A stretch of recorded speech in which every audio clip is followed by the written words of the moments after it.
oimore kendo machiegni e wechegi manyien mago mag sa 3 mar otieno kuma waiko ni weche mang'eny kendo matut kabisa kaloro koda weche mabende dhi nyime kata matimore pacho kendi ma oting'o kanyero ywak mag jopuonjre mambalariany ma Moi mamoko kuomgi osebudho kasomo kuom higni 9 to pod ok gine ka gidhi tieko machiegni mano kaluwore koda ng'anyo makage ka mabende medo rocho somo kawaweyo mane obedo wantiere koda chenro marwa mar mine wacho makawuono wang'iyo kata wayudo ler ewi rambun kata bail mabende ichiwo kobila kanyakla kod doho ma pacho kendi kopogore koda mago magi weche mawamiyo pek. Our Cardinal John Jue here present. Jatend piny William Ruto, jatend piny machon Uhuru Kenyatta, kod jalup jatend piny manothich oko Rigathi Gachagua orade nyasi mar alame kaunti ma Embu. If they do not comply to this, that for sure in December we will have a nationwide strike. 2024 will go down in the history as the only year that doctors had to go on strike twice. Riwruok mar lakteche KMPDU bade ma Nyanza olando ng'anyo kochakore tarehe 1 dwe mar 12 higani. Mheshimiwa Koome, tunapotafutiwa soko na gavana wetu Nairobi, kwanza aturudishe pale, maana tulikuwa tumeambiwa tungojee paishe. Aturudishe pale, wamama wetu wanaumia. Johala e chiro midendo ni Masai Market boma wa Nairobi koro kwayo mondo duogi kama yande gitime ohala chon.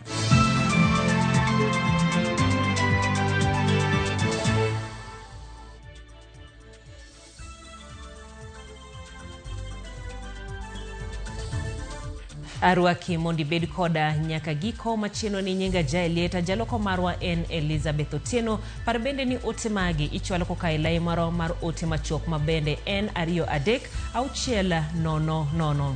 En romo mane jonon siasa wacho ne dhi nyiso pek mar ji adek, jatend piny William Ruto, jatend piny machon Uhuru Kenyatta, jalup jatend piny machon Rigathi Gachagua. Kata kamano, e nyasi masidho jadolo ma jokopere Diocese ma Embu Peter Ndung'u, liet mar siasa nokoneno ahinya ka jotelo mane oloso okwayo ni jo Kenya obed mana kod hera kod achiel mar paro. Chris Owino miyowa ler mathoth.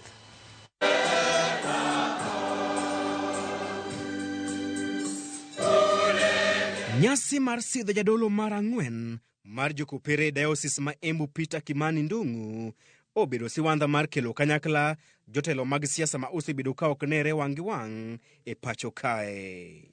Jatend piny William Ruto kod jatend piny machon Uhuru Kenyatta oromo kuom thuolo mokwongo e tado achiel bang' siemore wang' kuom thuolo malach. Mae thuolo mokwongo ma jotelogo obet kanyakla nyaka ne Uhuru soko wang' Ruto kuom mae jorit mage duoko piny omenda ne apisi mare kaachiel gi temo tudo anyuola mare kod ketho mar bedo gi bunde 4 ataro mar chik kaachiel gi tude kod ng'anyo mag Azimio e chak higani.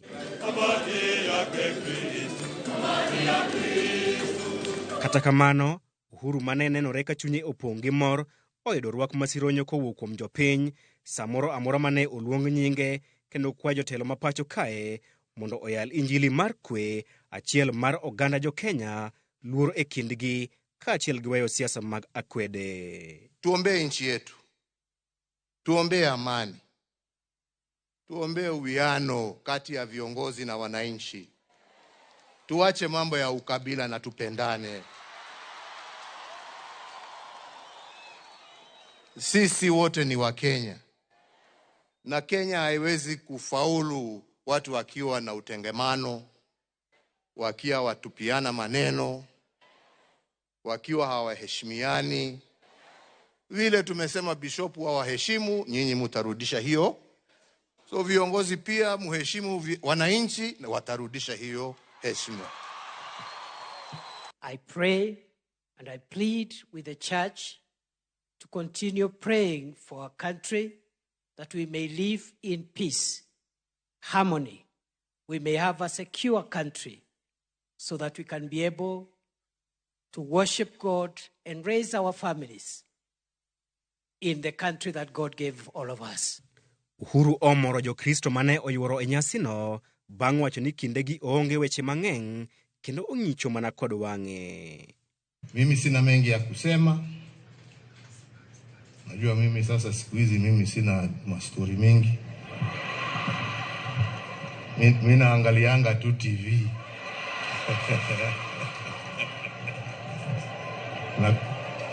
na kusikia radio tu. Ikinde twak mare kod Jokristo, jatend piny William Ruto ochiwo report card mare ne jatende machon Uhuru Kenyatta kuom lero okenge ma osegoyo e chopo chenro mag dongruok mane gichako kod e sirikal mar Jubilee ka kido manyien mar somo mar CBC kaachiel kod chenro mar gero udi. Nataka nihakikishe ya kwamba vile tulikubaliana na hawa wananchi, mambo ya matibabu isiwe starehe ya watu wa dosi, iwe ni haki ya kila mwananchi wa taifa letu la Kenya. Na hiyo kazi nitahakikisha, kwa sababu tulianzisha pale ikawa na matatizo, lakini mimi nataka niwahakikishia wa Kenya na niwahakikishia wa maaskofu wetu. Ruto bende odwoko jodolo mag jokopere manyocha osiemo wang'e kuom nyayo siasa mag miriambo, rem chopo singo mage kaachiel kod tieko mibadhi. E dwoko mare, Ruto osingo madhi tieko midhiero duto ma okwako kuma manyien mar thieth mar SHA. Na niwahakikishia wa maaskofu wetu, vile wametusahihisha kwamba kuna makosa hapa na pale, hiyo makosa tutarekebisha, kwa sababu universal health coverage is a must do, because indeed it will make the difference and make sure no citizen is left behind. Nyasi makawuono bende okelo kanyakla William Ruto kod jalupne machon Rigathi Gachagua nyaka ne thiche oko e apise dwe mokalo. Kata odoko ne girwako kode machal, pogruok e kindgi ne chal otieno kod odiochieng' e kinde ma Gachagua obet milambo to Ruto obet nyandwat. Kata odoko ne komie thuolo mar loso kata bet machiegni kod jotelo mideo, Gachagua oyudo mijing'o kaluwore kod rwak mane omiye kod jopiny e kinde moro amora mane oluong nyinge. Our former Deputy President Rigathi Gachagua. Rwak makamano nyalo miyo Ruto kod jalupne Kithure Kindiki wich bar maduong' bang' jopiny remiyo gi rwak machal kod mar Gachagua. Your Excellency, the President of the Republic of Kenya, William Samoei Ruto, and your Deputy Professor Kithure Kindiki. Chris Owino, Ramogi TV. Lakteche mawuok e gwenge ma Nyanza obuogo bago ng'anyo kochopo dwe mar 12 higani ponono ni sirkal ok oketo dwaro margi e tim. Giwacho ni gimiyo sirkal nyaka tarik 30 dweni mar chopo singo manoketo mar medo gi osara, medo gi lemo kaachiel gi ndiko tich lakteche ma interns. Jafwambo marwa Linet Undi miyowa mathoth ewi wachni.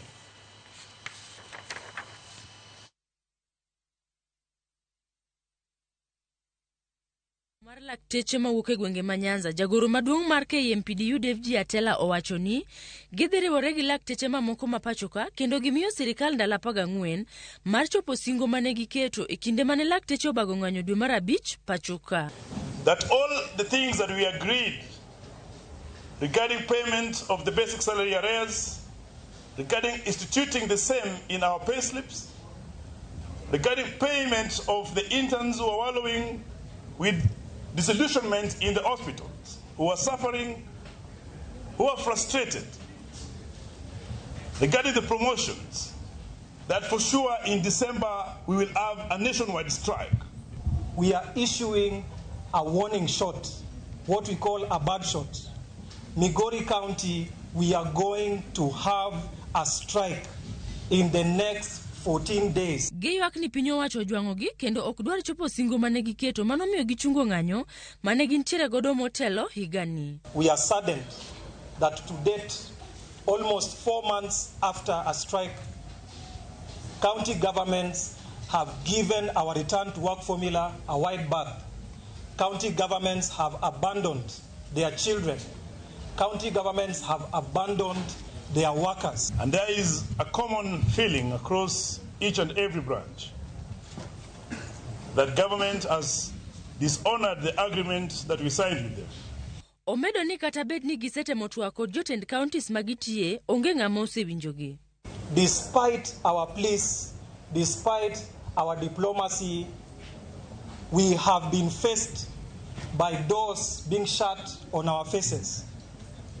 We are also give them giving them a bad shot. Sooner rather than later, we are beginning an industrial action in Siaya County. Giwacho ni ponono sirikand kaunti kachiel gi sirikand piny owacho mamalo okotimo dwaro margi mapiyo kaka dwarore, to ma e higa ma jopiny biro paro ndalo duto kaka higa malakteche nong'anyo diriyo e higa pachoka. That if government does not respond to our demands or the things that we implemented, because we have initiated a contempt against all the governments, 47 government and national government, that if they do not comply to this, that for sure in December we will have a nationwide strike. 2024 will go down in the history as the only year that doctors had to go on strike twice. The union makes us strong. Linet Undi, Ramogi TV. Ng'anyo machielo mabende rocho chendo mag somo eni jopuonjre mbalariany mamoyo oseyudo pek e tieko sombgi kaluwore koda ng'anyo ma kinde ka kinde matimore e mbalariany no. Jopuonjre mag thieth osebedo ka somo e mbalariany kuom higni 9 kaka jafwamb marwa Efi Nyakidi lero. Jopuonjre go koro somo kendgi giwegi kama moko to koro were gi weche skul. E mbalariany mamoi klese ni nono kendo kwe kapisoko. Kombe oluo ranyisi mar lek mochung'. E skund thieth, jopuonjre manodonjo kae ka nigi geno mar yudo tiegruok makare nigi kuyo ahinya. Pek mar koso somo kaluwore gi ng'anyo ma kinde ka kinde ochungo lekgi. Lindegwa manayudo grade mar A tok penj mar KCSE kachiel gi jowetege mamoko ne nigi mor mokadho mar riwore gi mbalariany ni. I still remember the joy that everyone had because I was top in Nyandarua County. So I was called by Equity Bank to go and work there as the top girl. So it was a very big celebration. Yeah. It's been long. We joined the school in October 2016. So this is our 9th year. We've done already our 8 years. Kaluwore kod ng'anyo mosedhi nyime kuom thuolo malach, moko kuom jopuonjre osewuok skul kama moko to koro somo kigin gi paro mar ni chenro mag mbalariany no biro dok makare machiegni. It's been very tiring. It has been draining in every way. We're physically drained. We're mentally, emotionally drained. We're financially drained at this point. It's been a very, very long stay for us. We came with very lofty ambitions. For me, I wanted to be a neuro-ophthalmic surgeon, which is a subspecialty in ophthalmology. And the dream, we don't want to give up on our dreams because we are very strong. Nejo ponjregi odiechieng' kodiechieng' gitemo matek mar chopo lek margi mar ni ok ginyal chako tich kaka lakteche nyaka kanyo masidhgi ma giyudo boke mar tich tok tiegruok kuom higa achiel kendo. Their first year in the campuses, those are people who, while we were joining campus, they were in class 4. So when I go back home, you know, this bright student who topped the district, they think that sort of medical school has become hard for me, and I've repeated quite a number of times. The notion out there is, first of all, maybe I dropped school, or I have decided to do other things apart from what I'm supposed to do in school, but that is not the case. We have just been delayed by this institution and the country at large. We are your children. We didn't want to be here. I mean, we are all bright people. We deserve better. And, I mean, we cannot do anything as students, but they can actually get us back to class, because that's what we really want. We are actually frustrated of staying here for that long. Som jopuonjrego noroch kod tuo mar COVID-19, ng'anyo mar lakteche bwo riwruok mar KMPDU kod kar thieth mar Moi Teaching and Referral Hospital. But there are those who have severe mental issues. Stress has affected many of our students. In fact, like the 6th year medical students, last week they were undergoing a therapy by our colleagues in MTRH. Efi Nyakidi, Ramogi TV. Geno ni duoko biro yudore mondo jopuonjrego otiek sombgi. Piny owacho mar Kenya kod Tanzania tiyo kod yore mag tuke kod mamoko mar bero winjruok e kind ogendni ma odak e tong' Kenya kod Tanzania mane sub-county ma Muhuru South mayudore piny Kenya kod Rorya mayudore piny Tanzania. Jojuma nitiere kod ler mathoth. Tong' mar piny Kenya mayudore nam Lolwe kod kata e lowo osebedo kod ywaruok mathoth ma otende kod wechego mag lupe nam Lolwe mag ohala kod mamoko. Mae osebedo ka koro kelo aginga e kind oganda mawuok e pinyno mar Kenya kod mago mowuok e piny malibamba mar Tanzania. Mae bende osethiro chenro mopogore opogore ma oting'o ohala kaachiel kod kata mano mar lupo e nam Lolwe e kind ogendni ariyogi ma odak e tong'no mar piny Kenya kod Tanzania.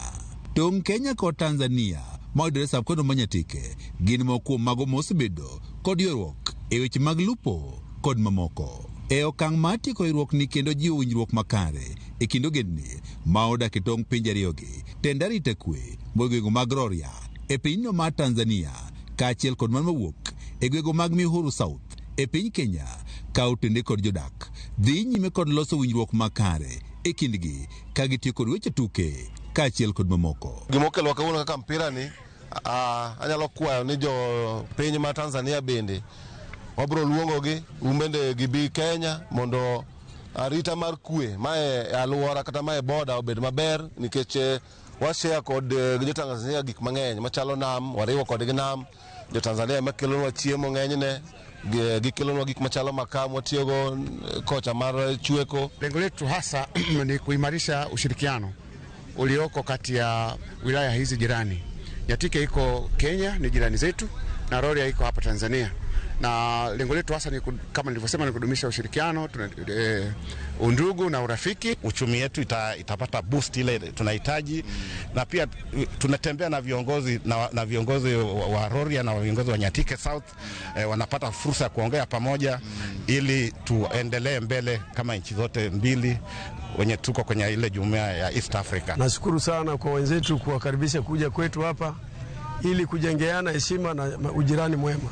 Hao wenzetu tunashare nao ziwa, lakini vile vile tunaheshimiana nao. Jalup County Commissioner Masab Kwenu Nyatike South Anderson Ayuka kod nyawadgi Rorya e pinyno mar Tanzania Dr. Fania Ure wach ni loso winjruok e kind ogendni mawuok e pinje ariyogi dhi bero wechego mag ohala, lupo kaachiel kod mamoko. Masha kama hizi kwa sababu sisi ni mandugu, sisi ni majirani, huwa zinaendelea kutuweka pamoja kijamii. So tuko na fursa kubwa kama nchi zote mbili kuexploit ile resources upande wote mbili. Kwa mfano kwenye ziwa ukiacha utalii tunavyo ile vizimba fish caging hapa kwetu tunavyo, lakini pia ni eneo ambalo lina nafasi kubwa. Kwa hiyo tunawaomba sana wale ambao wana fedha, wana mtaji, eneo hilo linalipa zaidi tunaliona, na tuna wawekezaji karibu 10 kwenye eneo hilo, na tutapata nafasi pia kwa wale ambao wanataka kuviona vizimba vinivyo tutawapeleka. Pinje ariyogi bende koro geno chiro kata yorego mag wuoth e nam Lolwe bang' keto winjruok makare e kind ogendni ma odak e pinjegi. Ukiangalia Lake Victoria, hata ukiangalia siku za nyuma za East African Community, tulikuwa na usafiri wa moja kwa moja kupitia kwa maji. Naimiza hata serikali zote mbili tufufue hiyo usafiri ili wananchi wetu, wafanyabiashara wetu wapate nafasi. Tunazo changamoto ndogo ndogo na mara nyingi huwa tunashirikiana kati ya DC wa Nyatike na DC wa Rorya, mausidi polisi wa timu hizi mbili wanashirikiana, marini pia wanashirikiana. Oganda gi ma odak e tong' piny Kenya kod Tanzania e gwego mag Rorya kaachiel kod Nyatike South chano bedo kod romo ma oting'o mago mag tuke, mago mag ohala kod mamoko e pinje ariyogi mondo gikony e tego winjruok kaachiel kod dongruok. George Juma, Ramogi TV, Migori. Ripodno mar Jojo ma bende materowa e yueyo mokwongo e chenro ni mano mar oimorero kamano ahinya kuom Oteni Owino Janabi ka intiere Oyani Masai. Iwacho ni gima sirkal onego rango mokwongo en ngima dhano, kik gitim mistake mar weyo lakteche mondo odhi e ng'anyo. Iwacho Ramogi TV chopo na yo makare Bombolulu Mombasa, mano eno sanguka wuoda Sembo, iwacho wakete mana kanyo ero kamana hinya. Ka ote machielo en Viroba kantiere Mbeta, iwacho ni luor Ramogi TV yono mabedan grado jaugenya masire, iwacho ni ntiere Dandora, ineno Ramogi maler kendi moro ka jo siasa oromo ehema kendo gimosre, iwacho ni mano en gima kare. Wadhi mane yweyo machoka waduogo to wabedo koda chenro marwa mano mar mine wacho kikidhi mabor.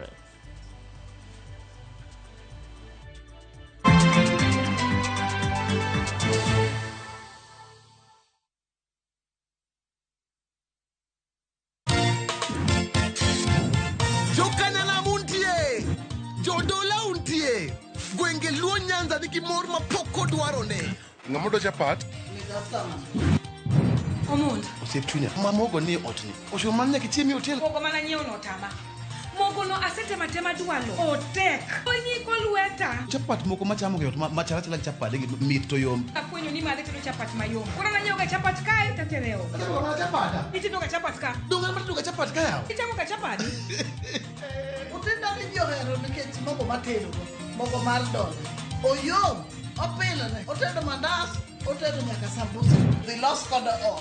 Rokamano mare. Omejo. Kokicham kun moted gi mok dola, kari golo mit kane ya. Kun moted gi mok dola. En kun minyalo chamo go mena, inyalo chamo go bambla, inyalo chamo gi rech mbuta, inyalo kata adho galia kaka adho marade.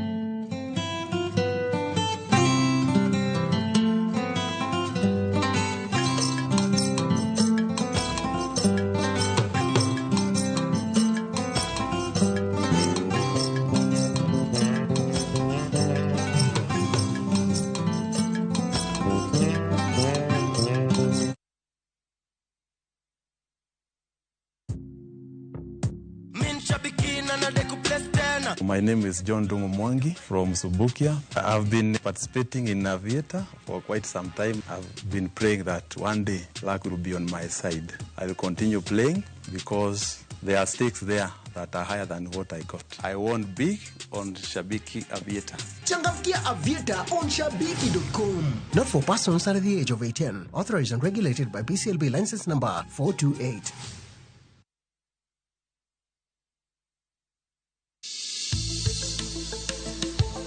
Ngimawa en gima duong' moloyo. Onego beni wang'eyo kaka wadak, korka chiemo, exercise, nindo maber. Wakelo ni achiel kachiel lakteche man gi lony mararieya e weche ngima dhano. Kikwa discriminate ne joma nigi ndulume to tikwa pandgi to. Ng'eyo en teko. To kodok korka ngima mar del, bedo gi ng'eyo nyalo kelo lokruok maduong'. Wacho ni kendo Ruth pile pile ni e penj laktar kaindi chiemo watiyo godo mondo wageng' tuoche. Wabiro wuoyo gi ji e yo mabiro mulo chunyi kendo miyo pachi yawre. Obwongo gi del gin ga gigo motimre nade moriwore. Koro gimipidho obwongo mari luwore gi gino mipidho dendi. Riwri kod Ruth Otieno e penj laktar. Wuok tich nyaka tich abich saa 12 odhiambo mane Ramogi TV. Penj laktar. Ngima en mwandu.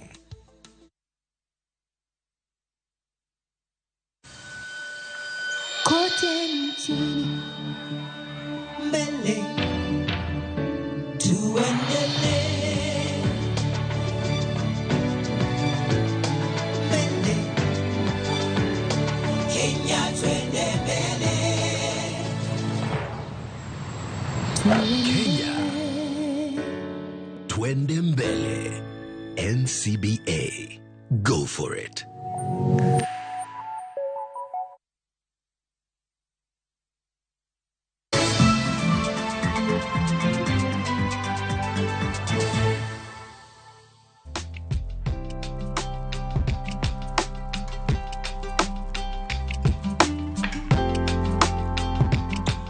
Jotwech eute twech mapacho ka osemedore gi atamalo 206 mano kowuok jotwech madirom 50,000 higni 3 mokalo nyaka maheo 62,000.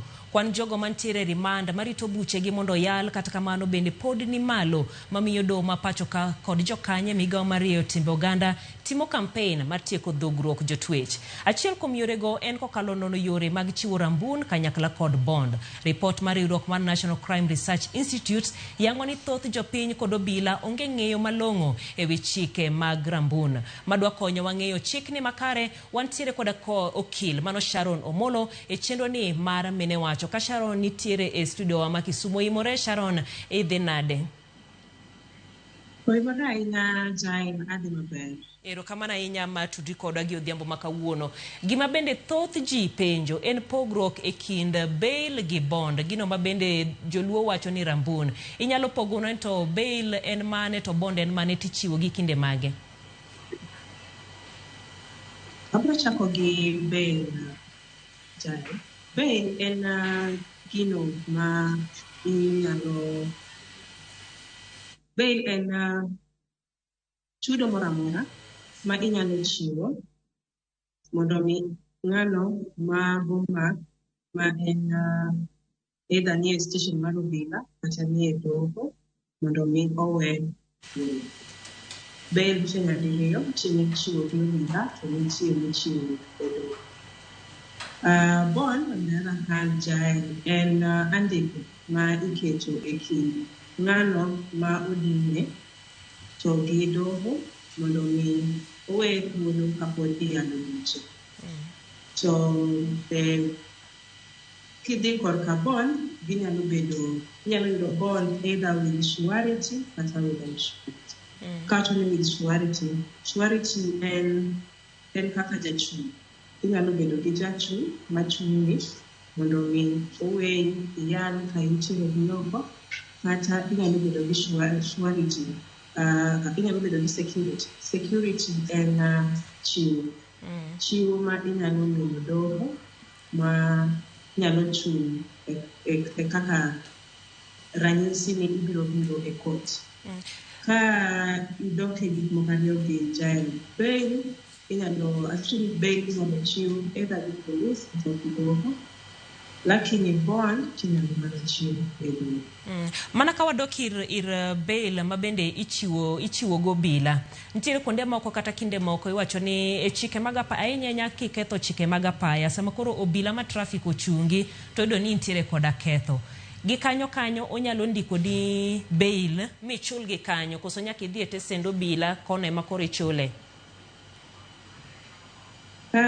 Nyaka idhi e station obila nikech bail inyalo mana mi ng'ano ma oseyud gi keth ka osetim nonro ma nonro moyudore ni onego ochwal e doho. Koro inyalo mi gino gi sano ka irito mar mi ochwal e doho. Lakini gi sano momaki ka porono ni obila oseng'ado ni in gi keth inyalo chwali godo e doho to inyalo ndikni gino mar inyalo mi bail mar mondo mi ilugi. Gima chielo ma bende ng'ato nyalo penjo ni to gin ketho duto te. Nitiere moko ma bende iwacho ni inyamana bi bail burano ibo winj bang'e. To moko bende nitiere ma ituoni iwacho ni ketho nini duong' kata lich ma nyaka in dinni mane tesend obila. Ere kaka bende ing'iyo ni mendie en keth madwaro bail to moro ni to koro nyaka dinni? Jain, bail ng'ato ka ng'ato nigi ratiro mar yudo. To nitiere achiel ariyo adek ma doho nyalo rango mar mondo mi one ni onyalo miyi bail kata bond kata inyalo tumi. Ka wan e station mar obila to onge gi tekono mar yango ni ng'ani anyalo miyo ng'ani anyalo tumi. Lakini kidhi e doho nitie gigo ma doho nyalo rango. Obed ni in gi keth moro amora oyieni mar yudo bail kata bond. Mak mana ni nitie gigo mar doho ng'iyo. Achiel kuom gigo ma doho ng'iyo en ni in kaka ng'ama kwayo bail kata bond inyalo machal nade. In ng'ano manyalo ringo komi bail kata bond malal konono koso ibiro biro e court sa asaya ma doho dwaro. Kendo doho nyalo rango ni to in ng'ano ma kowe thuolo ni timo kesni ka in gi oko. Inyalo chando jogo monego bed ni chung' kaka joneno e kesni osinyalo bedo chana. Muni acho kamano nikech ng'ano manyalo bedo a threat to jogo manyalo nego ni chunge case kaka jonen mabiro chiwo ushuhuda e court e case mar ng'ato. Ka in ng'ano manyalo interfere gi ji aina ok nyal miyi bail kata bo. Mar adek, iyudo ka jomoko otimo keth madongo ma dhano e alwora kata kuonde ma giaye, ji ni kodgi gi chuny lit. Koro iyudo kogolgi to otim gimoro miluongo ni mob justice. Society kata vijende mane gweng' kata nyalo koro kuom ma hinye ma gideno. Omiyo ng'ato ainano ka en ng'ano ma samoro security mare ok oyiene mar mondo mi omiye bail kata bo to doho ok omiye. Mar adek, ka in ng'ano mane osegami, mar ang'wen, ka in ng'ano mane osegami bail kata bond, to ne ok ibiro e doho sano mane dwarore ni mondo ibi, to doho ok yot mar mondo mi omiyi bail kata bond. Mar abich, jael, ka in ng'ama nitiere gi criminal record marach, ing'iyo timo keth kod gi kod, nyiso ni samomi bail kata bond, in kidok to ichaki yudi gi makosa moro, ichaki yugi, ichaki kwayo kendo bail kata bond. Ng'ata ina no doho ok nyal nikech ichal ng'ama kowe thuolo kidhi mar mondo mi imed timo keth. Koro doho wacho ni afadhali waketi ka mondo mi kik imed chwanyo ji kata timo anjao oko kacha. Manyiso ni ing'iyo timbe ng'ato, ing'iyo ni to in repeat offender, in ng'ano ma bende sik ketho chik, ng'ama kamano koro ok nyal mi bail kata bond.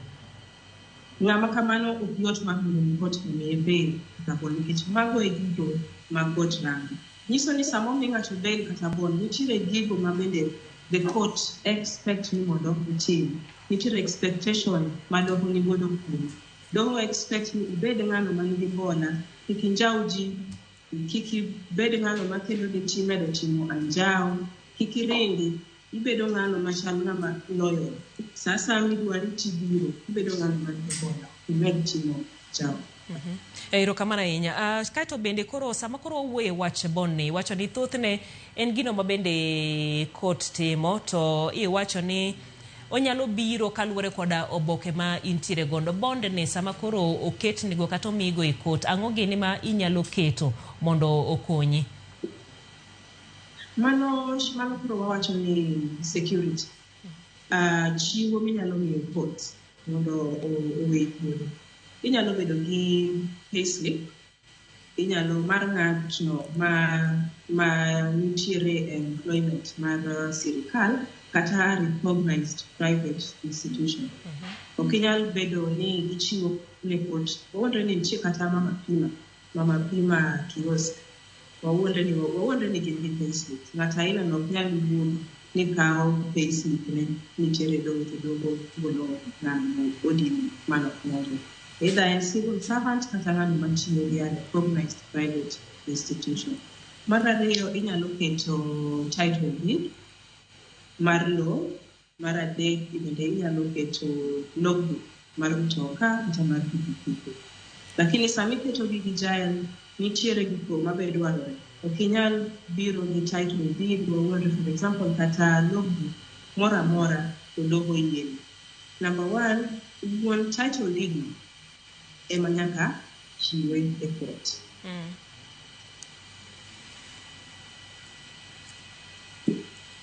Kitambulisho mar wuon title deed no nyaka bedi. Mar adek, nyaka bede ni nitie research nikech inyalo chiwo title deed ma samoro ne osebedo expired to nyenye ng'ama chielo.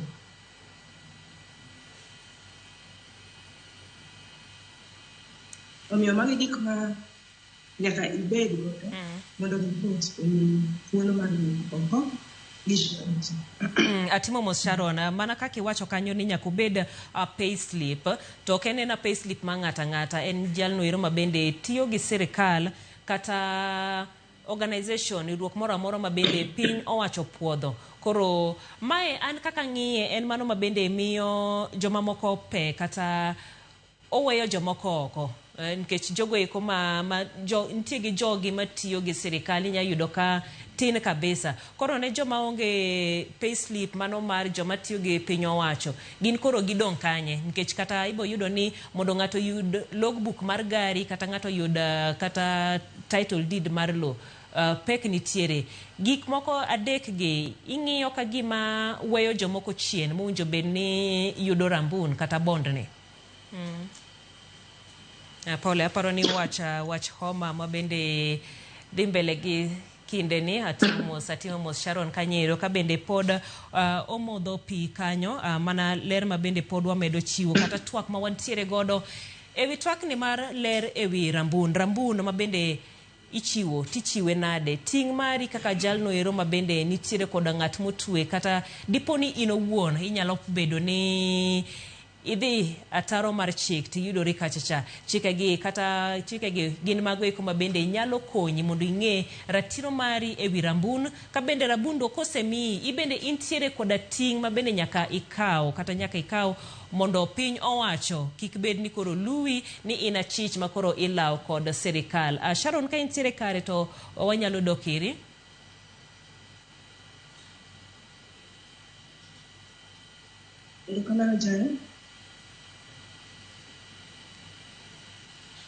Mana wach ma mil medo leronwa e wach mar payslip ni. Ne wawacho ni jogo ma samoro ok nyal bedo gi access to ng'ano man en jatich sirikal kata ng'ano matiyo e recognized private institution, nitiere gimoro miluongo ni cash bill. Cash bill en pesa minyalo deposit e court mondo mi doho owe thuolo itim case ka itiyo. Cash bill ni ichiwe kaluwore gi makosa mitimo.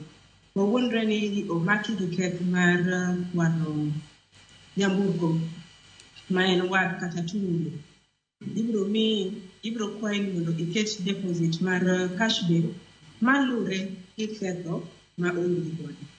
Ok nyal yudi gi ketho mar kwano ma en worth 2,000 tikwayi ni mondo mi iket cash bill e court ma en worth 100,000.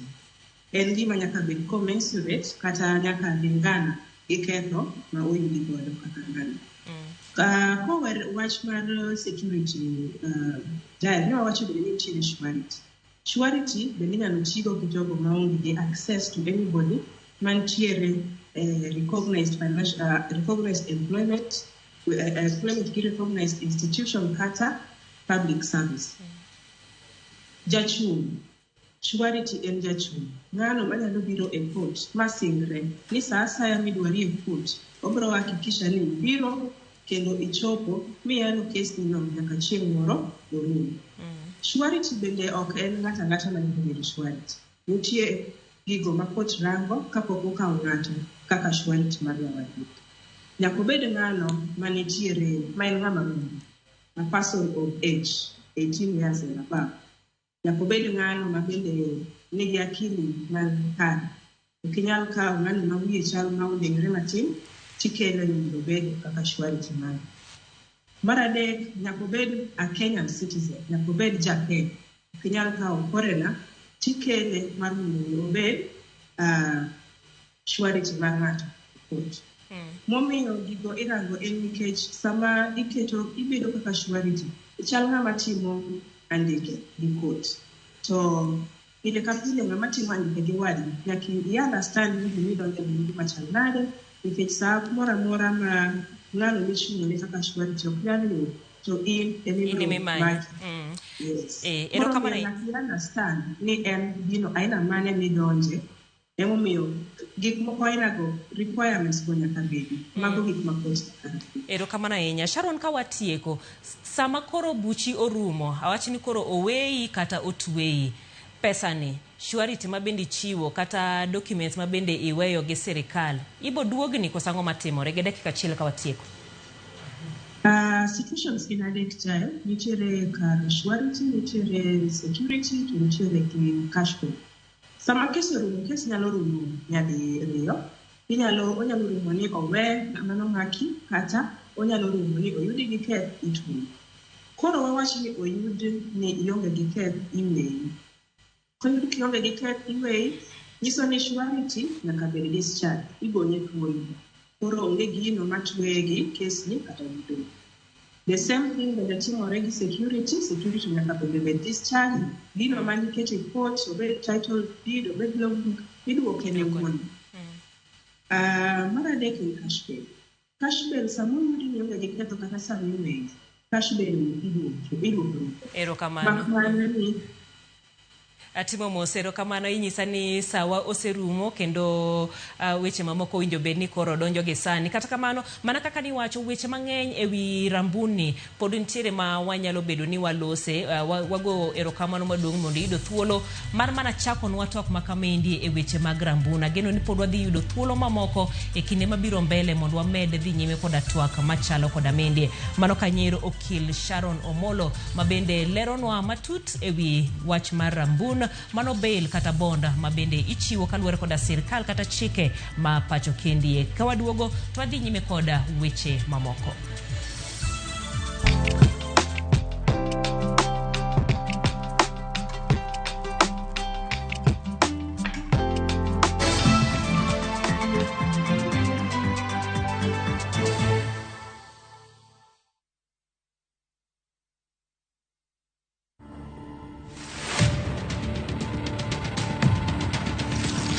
For me to sit on an executive committee, it actually took close to 18 years. So I started off, at the very bottom. The other day I did an interview where they said, what was your first paying job? And it was actually in a coffee shop. I could not understand how people could spend 250 shillings buying a cup of coffee.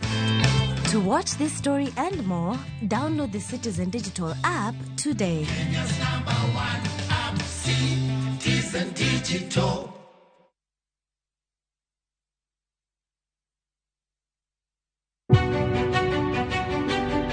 Chakre kinde mosekalo nyaka e chuny ngima ma pile ka pile. Tiprosa dawa iwacho neria marach kendi dwa hewe kendi riambo moingo dawi. Wuoth kodwa sama wanono sigendni mabeyo mag gwengewa.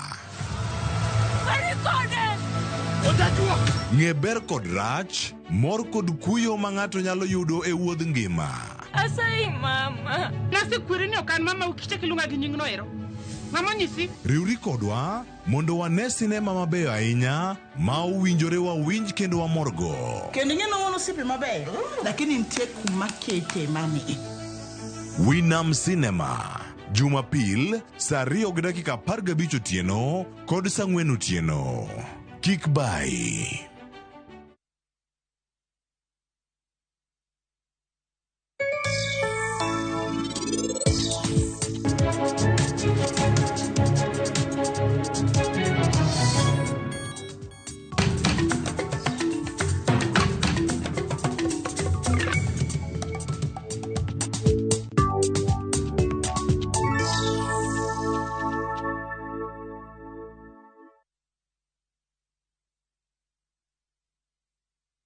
Sisi ndio wale watoto wa Mungu, kitugusa tapigwa na Mungu, na tulipokatuweka Mungu kimboni ya jicho lake. Ukitaka kupata sikiza tuni ya huu wimbo, tafadhali bonyeza *860 *417#. Kumbuka sikiza na Citizen ni nyumbani kwa wasanii wote.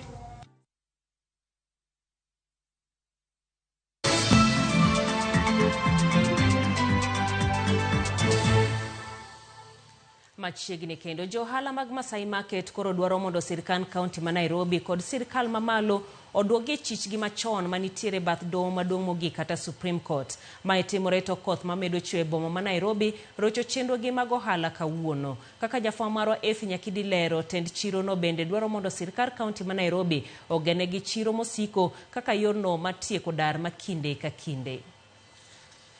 Ma e chal mar Masai Market. Johala reso gigegi manyo pio yuoro. Ma to koth mochwe kawuono rocho chenro mag ohala e chirono. Johala go oyuago lal maduong' kendo lero ni ogiyudo thuolo mar timo ohala kaluwore ni onge kuonde ma pi kadhe chirono. Onge biashara monyalo timo kawuono. Gik moko kata mag ji okethore chiro ka nikech pi, moko be pi oting'o modhigo. Nikech samoro biro tiumo gigi piny, iparo ne ng'o ni geng'e koth. to kare king'iyo piny kucho pi odonje te nikech drainage ma Kabi onge and very poor. So kawuono kaka neno ji ka ochung' since morning onge biashara ma ji osetimo ka nikech koth. Gimedo bende ni kata obedo ni masira ma kama oyudogi, pod sirkand kaunti ma Nairobi solo osuru kuomgi. Gino momedo chwalo ichwang' margi. Leo hii hakuna mtu amefungua kazi. County Council imekujia pesa na inakujia pesa mahali ambapo watu hawajauza. Kwa hiyo maduong' mar johalago en mondo mi ogai mar doho Martha Koome kachiel kotend sirkand kaunti ma Nairobi oyienegi gidog kargi machon manodargie tok ng'anyo mar rowere mag Gen Z. Ma kaluwore gi dar mar kinde ka kinde mar yudo chiro. Mheshimiwa Koome, tunapotafutiwa soko na gavana wetu Nairobi, kwanza aturudishe pale, maana tulikuwa tumeambiwa tungojee paishe. Aturudishe pale, wamama wetu wanaumia. Tend chiro no bende ochiwo ler ni Masai Market en achiel kuom mago mosebero limbe pachoka kaluwore gi gigo magiuso magin ranyisi mar kido kod timbe mag oganda jo Kenya. Ni kitu ambayo imeleta utajiri mkubwa sana katika mambo ya kacha, ambao umesikia imetoa watu katika kila sehemu. Tunakuanga tegemeo sana kwa hapa within city bed. Sisi ndio tunauzanga bidhaa zetu, hata zinaleta pesa kwa serikali kwa sababu tunauzia watalii wenye wanatoka mbalimbali. Gidwaro mondo gavana ma Nairobi Johnson Sakaja oketo kenge mag neno ni giyudo chiro mosiko kaka achiel kuom yore mag tieko dar makinde ka kinde ka gimanyo chiro. Magi wacho ni biro konyo gi yudo yuto makare mabende biro bero chal ngimagi. Tunahitaji permanent market. Ninaposema hivyo namaanishaje? Kuna soko ziliambiwa zinajengwa 20. Tunataka Masai Market ipate sehemu katika hizo soko. Efi Nyakidi, Ramogi TV, Nairobi. Maen juma moyedhi madhialo rang'iny mowinjore mag mwandu nyasi mihingo higa ka higa e dwe ni mar 11 kinango matut rang'iny mag mwandu moganda thoro tiyogo. Jolony rango matut kaka mwandu mopogore iloso machope rang'iny mowinjore sama itiyo kodgi mar neno ni giluwore kod chike mantie kaka yor rito ngima oganda. Ripota maro Millicent Adhiambo nigi mathoth. Kata obedo ni e kind tarik 11 nyaka tarik 15 dwe mar 11 higa ka higa piny mangima ingo jumdhialo rang'iny mar mwandu oganda mathoth to pok oyango tie rango rang'iny mar mwandu to kod gimamano nyalo timonegi e ngimagi. Odiochieng' ma kawuono wagoyo mbaka gi jopiny e wi gima rang'iny mar mwandu nyisonegi to kod maino mowinjore gi ket e paro sama ginyiewo kendo tiyo gi mwandu. Quality luore gi kiwango mar gimoro, obed kata product ma ng'ato dwa tiyogo, koro nyalo bedo quality ne opogore rang'iny mare. Quality en gima of standard madwarore mobedo approved gi KEBS ma can't harm your health in any bad way. Ma e week monego beni gimora mora ma dhano consume kata gimora mora ma dhano tiyogo. Obed gik michamo, obed gik mirwako, onego beni watiyo gi gimora mora ma en quality mopuodhi gi jo KEBS. Korka korgi jolony mawuok e bad migawo mochung' ne rango rang'iny mar mwandu pachoka Kenya Bureau of Standards bade ma Kisumu yango ni ngima makare oyiengore e rang'iny mar mwandu kendo gin kod ting' mar puodho mwandu duto kapok gichopo ne jopiny. The whole purpose of World Quality Week is to make sure that the population, the consumer, and everyone concerned is aware about quality matters. The World Quality Week provides for us an opportunity as the practitioners in the quality industry to raise awareness on quality matters. Ka inje tiyo gi mwandu, ne ni mwandu mitiyo gi mwandu mosidhi ma ochope kiwango mowinjore. Ka in ng'ama loso mwandu, ne ni mwandu miloso ok mano nochope kiwango mowinjore, but kadhi gi thuon wach ma higani mar compliance, from compliance to performance, en wadwano ng'e to mwandu mwalosogo bende gitiyo kaka owinjore. Jopiny yango ni pod nitiere kuonde ma maino ok oketi e rango rang'iny mar mwandu ma oganda tiyo godo anyote mwandu mochuno kaka chiemo, thieth e kind mamoko. Lack of quality to pod ntiere kuonde mathoth sana. Kata kong'o ma ji madhogi thoth gi yudo ka obila laore gi jok maruwo kong'o e yo marachgi. Koro ji consume gik mang'eny moko puodhi. Kata modhe ma ji pakogi, ntie moko maricho ma ham ng'ato. Ineno ka face ng'ato lokre red, mano meaning otiyo gi mo marach. okay, the more or cow more no but of low quality. Koro nya bedo harmful to the skin. Chiemo inya yudo kata kuonde kaka ina mag supermarket. Inya yudo ka en chiemo manosekethore but pod entiere shelf. Dong ineno kanyo endi koro quality ne ok dhi tundo rang'iny manonego bed chaendi. Kwayo mage ma jopiny ni godo ne KEBS kaka duol mochung' ne nono rang'iny mar mwandu. Mibadhi ema ketho gik mang'eny mag quality. Iyudo ka kambi moro nopodho chon to gike pod iuso. Ji mang'eny wasefwenyo ni consume gik manose expire chon. De waher KEBS mondo okonywa yore makamago eko. Gikaw step makende mondo giwuoth ging'i gimoro amora ma jopiny consume. De waher ni wa consume gik maber mondo ngima wa bende wadag higni mathoth. Kenya Bureau of Standards lero kenge magitiyo godo e puodho mwandu to kod pek magikaloe e neno ni mwandu duto pachoka gin mabeyo ne ngima dhano. KEBS nigi laboratories masani miluongo ni state of the art laboratories man gi machines ma nyalo pimo mwandu duto ma iloso pinywa ka kata mwandu mabiro mondo mi koro kwasepimo gigi ema miyo wang'eyo kata gigi ochope rang'iny madwarore.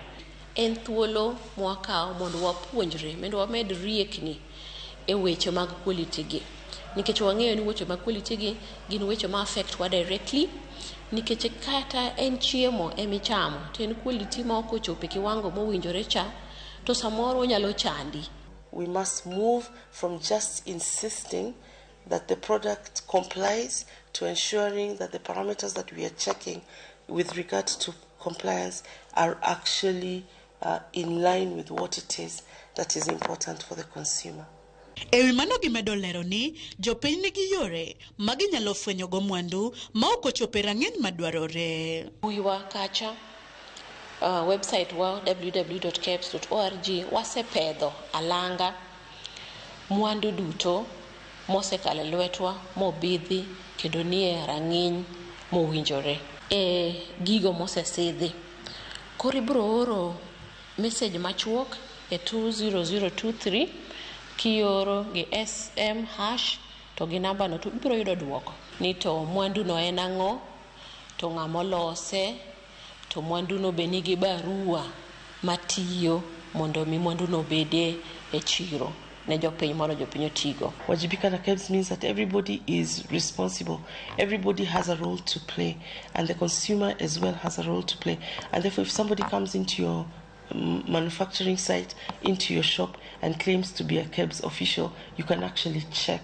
Maen Juma Makende maparo ne oganda mondo beda kicha gi rang'iny mar mwandu magitiyo godo kaka gino mamulonge magi achiel kachiel ka bende paro negi mar yiero rang'iny mar mwandu seche duto e wi romb mwandu. Wach manyalo dhialo godo ji en ni quantity ng'eny, yes ibro enjoy lakini en short lived orumo piyo, but quality ber onyalo bedo achiel no to dhi serve for a very long term. Tuoche mayudore sanie biro gi gik mwa consume, chiemo mwachamo, modhe mwatiyogo ema thoth gikelo gigi. Koro bedo jok mohero quality not quantity. Everyone happy quality week. Let's work together to make sure that Kenyans, East Africans get good quality products. Millicent Adhiambo, Ramogi TV, Kisumu County.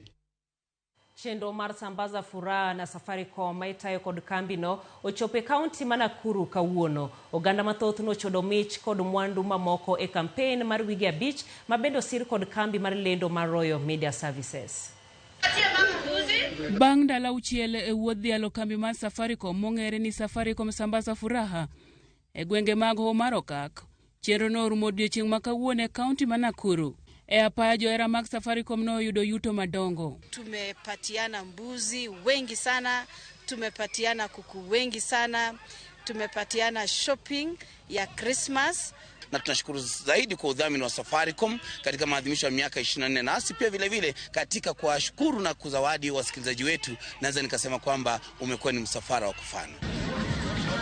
Wuodhno notigodo e puonjo jo Kenya e ber mar rito pin gi mar simu e yor geng'o kik wuongi mar lalo pesgi. Nimesema tukisherehekea kuwa miaka 24 lazima tuje kwa ground tuwe nanyi nyote. Juma Makiny wuodhi dhi chomo e gwenge mag Masawa. Tunasherehekea miaka 24 ya Safaricom na pia miaka 24 ya Royal Media Services. So partnership yetu imekuwa there for a very long time. Wuodhi ni dhi chomo gwenge mag Kenon, Kangema, Othaya, Karatina, Nyeri, Embu, nyaka Mwea. Wewe sikiza tu radio yako ama uangalie TV yako ama uangalie platform zetu za digital na za Safaricom, utajua pale tunaenda. Hildo Buya, Ramogi TV.